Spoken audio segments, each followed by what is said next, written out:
27 July Sunday 9:30 শহীদ ভৱন নিয়াৰ high court যাক আমি আছু অফিচ বুলিও কওঁ তাত বিগ সেমিনাৰ হ'ব গৈ আছে লাইফ চেঞ্জিং সেমিনাৰ হ'ব গৈ আছে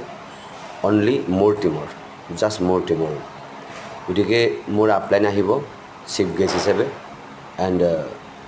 প্ৰত্যেকজনকে মোৰ সকলো লিডাৰ্ছ মোৰ সকলো ফ্ৰেণ্ড ইউজাৰ্ছ হওক লিডাৰ্ছ হওক প্ৰত্যেককে ৰিকুৱেষ্ট কৰিছোঁ আপুনি আৰু আপোনাৰ নিজৰ ফ্ৰেণ্ড আপুনি এণ্ড আপোনাৰ লগত থকা টিম আপোনাৰ ইউজাৰ্ছ প্ৰত্যেককে অনাটো অনিবাৰ্য একেবাৰে অনিবাৰ্য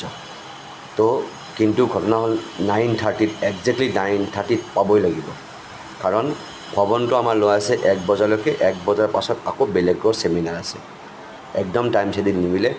কিবাকৈ মেনেজ কৰিছোঁ শ্বহীদ ভৱনত এইটো ছানডে পৰহি 27 তাৰিখ ৰিকুৱেষ্ট কৰিছোঁ হাতযোৰ কৰি আৰু